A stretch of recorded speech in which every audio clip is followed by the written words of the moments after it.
In her final weeks, Queen Elizabeth II, the steadfast symbol of grace and duty for over 70 years, quietly revealed one of the deepest sorrows of her reign. According to her cousin Lady Elizabeth Anson, the Queen confided to close friends at Balmoral just a month before her passing. Harry meeting Meghan has become a complete catastrophe.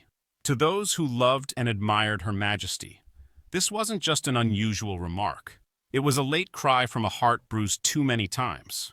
From the very beginning, Her Majesty had hoped Meghan might bring fresh energy to the royal family. But instead, what unfolded was a series of heartbreaks, each one more painful than the last. Even before the wedding, concerns had already surfaced. According to royal biographer Ingrid Seward, the Queen privately said Meghan's wedding dress was too white, an inappropriate choice for a divorcée remarrying in church. In the Queen's view, purity wasn't in the fabric, but in humility and sincerity, qualities that, sadly, Meghan did not display. But nothing cut deeper than the moment Harry and Meghan named their daughter Lilibet, a name sacred and personal, used only by the Queen's closest family since she was a toddler. It was, in her own words, the one thing she truly owned in a life of service.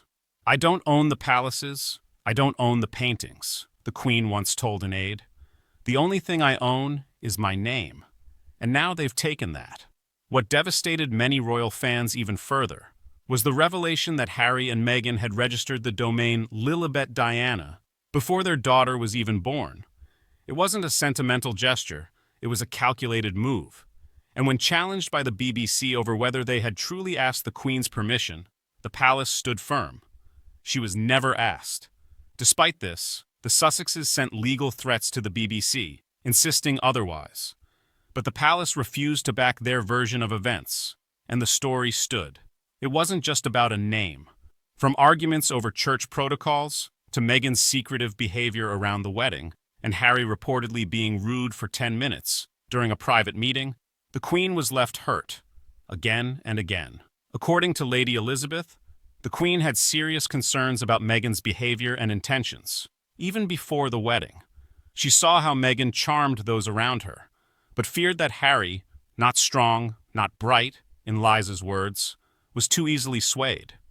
She even quoted the Queen herself, who said, "The jury is still out on whether I like Meghan." There was worry, sadness, and ultimately, regret. Many who loved the Queen feel she had been too kind for too long. She tried to welcome Meghan. She tried to protect Harry. But in the end, her kindness was exploited. And now, many in the royal community look back, heartbroken that Her Majesty's final chapter was clouded by betrayal from within. What are your thoughts on these painful revelations? Do you think the Queen deserved better in her final days? Let us know in the comments. And don't forget to like and follow for more royal insights, to honor her legacy with truth.